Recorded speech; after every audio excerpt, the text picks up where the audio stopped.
Anime fans அனைவருக்கும் வணக்கம். So இன்றைக்கி நம்ம மார்ஷல் யூனிவர்ஸ் சீசன் 3 எபிசோட் 11 தான் பார்க்க போகிறோம். போன எபிசோடு எங்கே முடிஞ்சிருக்கும் அப்படின்னு பார்த்தீங்கன்னா, நம்ம புலிக்குட்டியை கடத்தி வச்சுட்டு நம்ம ஹீரோவே ஒருத்தன் வந்து என்ன பண்ணியிருப்பான், மிரட்டி இருப்பான். அவனையெல்லாம் போட்டு தள்ளி முடிச்சிருப்பாங்க. இப்போது இந்த எபிசோடு ஆரம்பத்திலேயே இவங்க ஒரு பர்டிகுலர் பிளேஸுக்கு வராங்கப்பா. அதான் ஷாவ்தேவ் கேட்குது, டேய் இந்த இடம் தானா அப்படின்னு கேட்குது. இவனா சொல்கிறான், ஆமாம் கன்ஃபார்மாக இந்த இடம் தான். நம்ம ஹீரோவோட அந்த மென்டல் பவர் இருக்கு இல்லையா, அதை ஃபாலோ பண்ணிட்டு தான் அவன் இந்த இடத்துக்கு வந்திருக்கான். ஸோ இந்த இடத்துல தான் இவங்க தேடி வந்த பொருள் இருக்குது, வாடா உள்ளுக்குள்ளே போகலாம் அப்படின்னு சொல்லிட்டு போகிறாங்க. அங்கே உள்ளுக்குள்ளே ஏற்கனவே ஒரு கும்பல் வந்து பார்த்தீங்கன்னா ஒரு வேலையை பார்த்துக்கிட்டு இருக்கு. அந்த இடத்துல ஒரு ஹை லெவல் பப்பட் இருக்குது, அதை கண்ட்ரோல் பண்ணலாம் அப்படின்னு சொல்லிட்டு ஒருத்தன் ட்ரை பண்ணிக்கிட்டு இருக்கான். அவனை சுற்றி அவங்க ஆட்கள் எல்லாமே இருக்காங்க. இவங்க எல்லாருமே ஹிடன் பப்பட்டை சேர்ந்தவங்க. இப்போ இதை பார்த்த உடனே நம்ம ஹீரோட மூளை சும்மா இருக்குமா, அது ஏற்கனவே ஏடாகூடமாக யோசிக்கும். அவன் என்ன சொல்கிறான், இந்த பொருள் கண்டிப்பாக அவங்க கைக்கு போகக்கூடாது, இது நம்பல் சொத்து அப்படின்னு சொல்லிட்டு உள்ளுக்குள்ளே இறங்குறாங்க. சுற்றி இருக்கவங்க எல்லாரையும் முடிச்சு விட்டான்ப்பா. அதான் அவன் கேட்குறான், யாரா நீ அப்படின்னு சொல்லிட்டு கேட்குறான். ஆனால் பார்த்த உடனே அவனுக்கு அடையாளம் தெரியுது. லிந்தாங், நீ இங்கே என்ன பண்ணுற, உனக்கு என்ன வேணும் அப்படின்னு கேட்குறான். அதான் இவன் சொல்கிறான், ஏண்டா உங்கள் ஹிடன் பப்பட் செக்டரில் எல்லாருக்குமே என்ன தெரியுமாடா, அவ்வளோ ஃபேமஸாக நான் அப்படிங்கிறான். ஸோ நம்மளால் என்ன சொல்கிறான்னா, நீ இப்போ அதை கண்ட்ரோல் பண்ணிக்கிட்டு இருக்கல்ல, அந்த கண்ட்ரோலை எடு, உன்னோட ஸ்பிரிட் மார்க் அதுலேருந்து அழிச்சிருன்றான். ஆனால் அவன் வந்து முடியாதுங்கிறான். லிட்டரலாக ஆல்மோஸ்ட் கண்ட்ரோல் பண்ணிட்டான்ப்பா, கண்ட்ரோல் எடுக்க போகிறான் கம்ப்ளீட்டாக. அதான் அவன் சொல்கிறான், அது என் கண்ட்ரோலுக்கு வந்துடுச்சுடா, இன்றைக்கி நீ செத்தடான்னு சொல்லி கூட வாய மூடலங்க, நம்ம புலி எகிரி குச்சி அவனை தள்ளி விட்டுருமா. ஸோ இப்போ அந்த கண்ட்ரோல் ப்ராசஸ் அப்படிங்கிறது பாதிலே நின்று போச்சு. லிந்தாங் மறுபடியும் சொல்கிறான், இங்கே பேர் கடைசியாக சொல்கிறேன், ஒழுங்கு மரியாதை உன்னோட ஸ்பிரிட் மார்க் அதுலேருந்து அழிச்சிருன்றான். இவன் முடியாது அப்படிங்கிற மாதிரி ரியாக்ஷன் கொடுத்தோடனே நம்ம புலி உன் தலையை கடிச்சு துப்பிடுவோண்டான்ற மாதிரியே ரியாக்ஷன் கொடுக்குது. இவனுமே சரிப்பா நீ சொல்கிறத செய்கிறேன், என்னை விடு அப்படின்னு சொல்லிட்டு அவனோட ஸ்பிரிட் மார்க்கை அதுலேருந்து அழிக்கிறான்ப்பா. அழித்த உடனே இவன் என்ன பண்ணுறான்னா அந்த பப்பட்டை கண்ட்ரோல் எடுத்துக்கிறான். அதான் இவன் சொல்கிறான், இந்த பேர்ப்பா நான் சொல்கிறேன் நல்லா கேட்டுக்கோ, பப்பட்டை எடுத்துட்ட அப்படிங்கிறதுக்காக சந்தோஷப்படாத, யங் மாஸ்டருக்கு மட்டும் தெரிஞ்சதுன்னு வச்சுக்கோ, உன்னை சும்மா விடமாட்டான். அந்த நேரத்தில் வெளியிலேருந்து யாரோ வரக்கூடிய சத்தம் கேட்குது. இவனா சொல்கிறான், பாத்தியா எங்கள் ஆட்கள் வந்துட்டாங்க, ஒழுங்கு மரியாதை பப்பட்டை கொடுத்துரு, இல்லை நீ அவ்வளோதான் அப்படிங்கிறான்.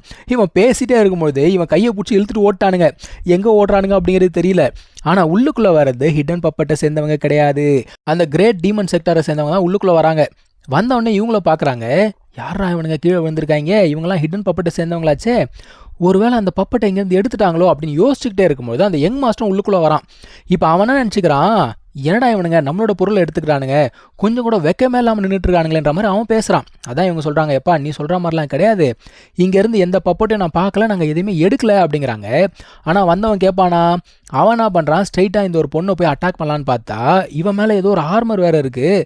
அதான் அந்த பொண்ணு கேட்குறா, நீ என்ன நினச்சிட்டு இருக்க, நீ ரொம்ப ஸ்ட்ராங்குன்னு நினச்சிட்டு இருக்கியா அப்படின்னு சொல்லிட்டு இவங்களுக்குள்ளே வாக்குவாதமாகி சண்டை அப்படிங்கிறது ஆரம்பிக்குது. ஒரு கேங் வாரியே ஸ்டார்ட் பண்ணிட்டு போயிட்டான்ப்பா ஒருத்தன். இங்கே ஒரு படிக்கட்டு மாதிரி இருக்குது, அதில் நடந்து போய்கிட்டே இருக்காங்க. அப்பவுமே அந்த கிழமை என்ன சொல்லுது, ஒழுங்கு மரியாதை பப்பட்டை திரும்ப கொடுத்துரு, நான் வந்து யங் மாஸ்டர் கிட்ட சொல்லி உன் உயிரை காப்பாற்றுறேன் அப்படிங்குது.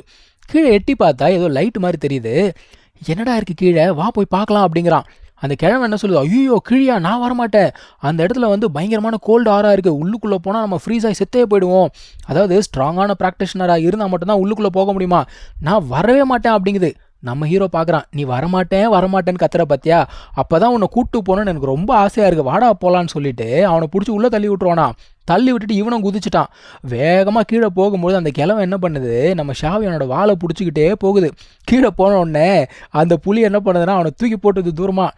அந்த கிழவன் என்ன கேட்குறான், டே பையா யாரா நீ, உன்னோட பேக்ரவுண்ட் என்ன, உன்னால் எப்படி அந்த கோல்டு ஆராவை தாண்டி வர முடிஞ்சது அப்படின்னு சொல்லிட்டு கேட்குறான். இவன் என்ன சொல்கிறான், கோல்டு ஆராவா, அதெல்லாம் என்ன ஒன்றும் பண்ணாது போயா அப்படிங்கிறான்.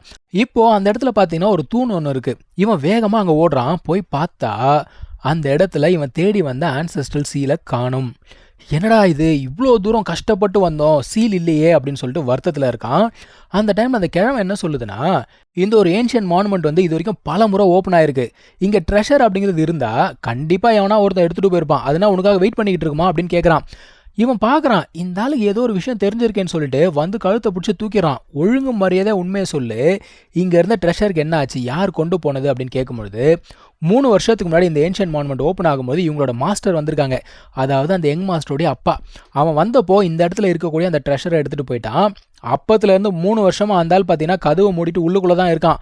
இதை கண்ட்ரோல் பண்ணணும் அப்படின்னு சொல்லிட்டு ட்ரை பண்ணிக்கிட்டு இருக்கான். ஆனால் இன்னும் கண்ட்ரோல் பண்ண பாடு இல்லை. நம்ம ஹீரோக்கு பயங்கரமான கோவம் ஓங்கி விட்டான் பாருங்க ஒரு அடி. கிழவன் வந்து மயக்கம் போட்டே விழுந்துருச்சு. என்னடா இது இப்படி ஆயிடுச்சுன்னு சொல்லிட்டு வருத்தத்தில் இருக்கான். அந்த டைமில் ஷாவ்தேவ் என்ன சொல்லுது, டே பையா நீ ஒன்றும் கவலைப்படாதடா அப்படிங்குது. ஏன் அப்படின்னா இந்த ஆன்செஸ்ட்ரல் சீல் இருக்குல்ல, அதை கண்ட்ரோல் பண்ணுறது அவ்வளோ ஈஸியான விஷயம்லாம் இல்லை. எல்லாராலலாம் அதை கண்ட்ரோல் பண்ணவும் முடியாது, அதை வந்து ஆக்டிவேட் பண்ணவும் முடியாது. அதனால நீ கவலைப்படாத, உனக்கு இன்னும் சான்ஸ் இருக்குது அப்படிங்குது. இப்போ லிந்தாங் என்ன பண்ணானா ஸ்ட்ரெயிட்டாக அந்த தூண் கிட்ட போகிறாங்க. என்னடா இந்த தூண் ஒரு மாதிரியாக இருக்கே அப்படின்னு பார்க்குறான். அதே சமயத்தில் அவனோட அந்த சீல் இருக்குல்ல, அது இன்னமும் ஆக்டிவேட் ஆகுது. என்ன இது ஆக்டிவேட் ஆகுது, இதை நம்ம ஏதாவது பண்ணணுமான்னு சொல்லிட்டு அந்த தூணை ஓங்கி ஒரு குத்து குத்துறாங்க. ஷாவ்தேவ் சொல்லுது, அட முட்டாளே, அது வந்து ஏன்ஷியன் டைம்லேருந்து இருக்குடா, அதெல்லாம் நீ உடக்க முடியாது. இங்கே பாரு, உன்னோட மென்டல் ஸ்ட்ரென்த்தை பயன்படுத்துகிறா அப்படின்ன உடனே அவனோட மென்டல் ஸ்ட்ரென்த்தை அவன் ஆக்டிவேட் பண்ணுறான். உடனே என்ன நடக்குதுன்னா ஒரு போர்ட்டல் மாதிரி ஓப்பன் ஆகி 3 பேரையும் உள்ள இழுத்துருமா. உள்ளே போய் பார்த்தா அங்கே ஒரு பெரிய ஸ்டோன் டேப்லெட் இருக்குது. அது மேலே இருந்து ஒரு தாத்தா கீழே இறங்கி வராரு. அவர் என்ன சொல்கிறாருன்னா, அப்பா கடைசியாக ஒருத்தன் வந்துட்டான்டா உள்ளுக்குள்ளே அப்படின்னு சொல்லிட்டு இறங்கி வராரு.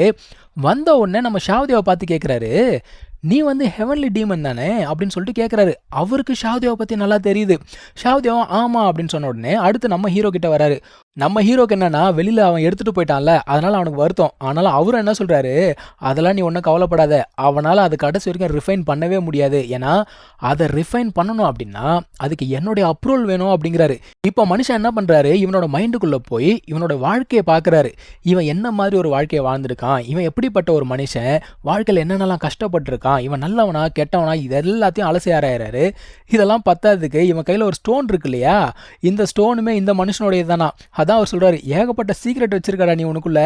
அதாவது இந்த இடத்துக்கு நீ வந்திருக்க அப்படின்னா உனக்கும் இந்த இடத்துக்கும் ஏதோ ஒரு கனெக்ஷன் இருக்குது, ஒரு டெஸ்டினி இருக்குது. ஸோ நான் வந்து உன்னை அப்ரூவ் பண்ணுறேன் அப்படின்னு சொல்லிட்டு என்ன பண்ணுறாரு, ஒரு சீலை அவனுக்குள்ளே செலுத்துறாரு. அதான் அவர் சொல்கிறாரு, அந்த ஒரு சிம்பிள் சீல் கிடைச்ச உடனே இந்த ஒரு சீலை நீ ஆக்டிவேட் பண்ணு. ஆனால் அதுக்கப்புறம் அந்த ஒரு சீல் உன்னை மாஸ்டராக ஏற்றுக்குதா இல்லையா அப்படிங்கிறது அது உன் கையில் இருக்குப்பா அப்படிங்கிறாரு. இப்போ நீ வந்து உன்னோட ஸ்ட்ரென்த்தை நல்லா வளர்த்துக்கோ, ஸ்ட்ராங் ஆகிட்டே இரு. ஒரு நாள் இந்த பூமியை காப்பாற்றுறதுக்கு அது யூஸ்ஃபுல்லாக இருக்கும். மீதி டீட்டெயில்ஸ் எல்லாமே உனக்கு ஃப்யூச்சரில் தெரியும்னு சொல்லிட்டு அவர் போயிடுறாரு. இவனும் பார்க்குறான், பரவாயில்லடா, அந்த ஆன்செஸ்டரே உன்னை வந்து பார்த்தோன்னா அப்ரூவ் பண்ணிட்டாரு, இப்போதைக்கு எதுவும் வீண் போல, வா கிளம்பலாம் அப்படின்னு சொல்லிட்டு கிளம்பி போகிறாங்க. இப்போ வெளியில் போனால் அந்த ஒரு கிழமை இருக்குல்ல, அது கீழே படுத்துக்கிட்டு இருக்கு. இவங்க கேட்குறாங்க, இவன் என்ன பண்ணுறது அப்படின்றப்போ, இவனை நான் கொல்ல மாட்டேன்னு ப்ராமிஸ் பண்ணியிருக்கேன், அதனால் இவனை இப்படியே விட்டு போயிடலான்னு சொல்லிட்டு வேகமாக வெளில போகிறாங்க.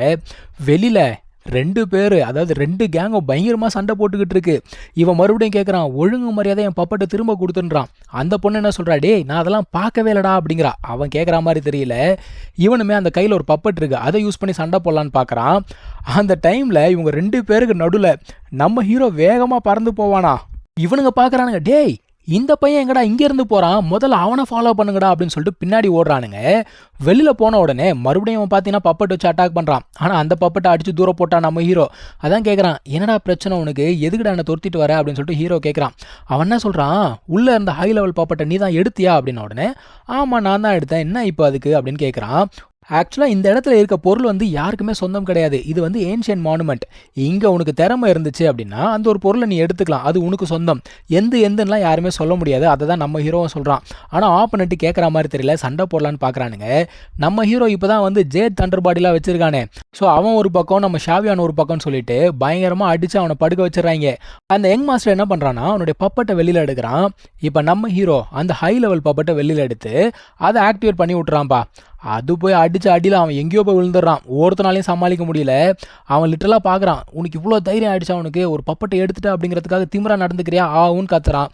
இருந்தாலுமே நின்று சண்டை போடுற மாதிரி இல்லை, அங்கேருந்து எஸ்கேப் ஆகி ஓடிட்டான். நம்ம ஹீரோ பப்பட்டுக்கு வந்து பார்த்தீங்கன்னா கமாண்ட் கொடுக்குறாராம், போ அவனை துரத்திட்டு போன்னு. அது தலை தொங்கிடுச்சு. டாமி என்ன தொங்கிட்ட அப்படிங்கிற மாதிரி தான் போய் கேட்குறான். டேய் அதுக்கு யுவான் பில்ஸ் போட்டால் தான்டா போகும்.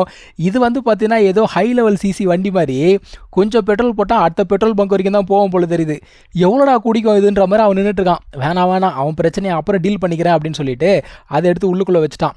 இப்போ இந்த பொண்ணு வந்து கேட்குறா, என்னப்பா பயங்கரமாக ஸ்ட்ராங் ஆகிட்ட, ஹை லெவல் பப்பட்டெல்லாம் கிடச்சிச்சு, அது காரணம் நாங்கள் தானே, எங்களுக்கு எப்படி நீ காம்பன்சேட் பண்ண போகிறேன் அப்படின்னு சொல்லிட்டு கேட்குறா. அவன் என்ன சொல்கிறான், இந்த பப்பட் என்கிட்ட இருக்கிறதுனால நல்லது, அவன்கிட்ட மட்டும் கிடச்சிருந்ததுன்னு வச்சுக்கோ, உங்களில் ஒரு ஆள் கூட தப்பிச்சிருக்க மாட்டீங்க அப்படிங்கிறான். ஆமாம், நீ சொல்கிறதும் கரெக்டு தான், ஒரு வகையில் நீ எங்களுக்கு ஃப்ரெண்டு, அதனால் ஒன்றும் பிரச்சனை இல்லை.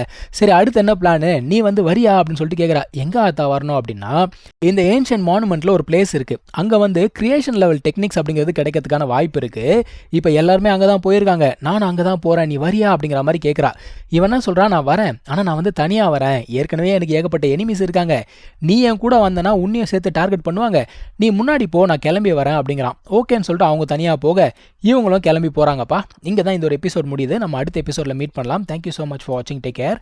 பை.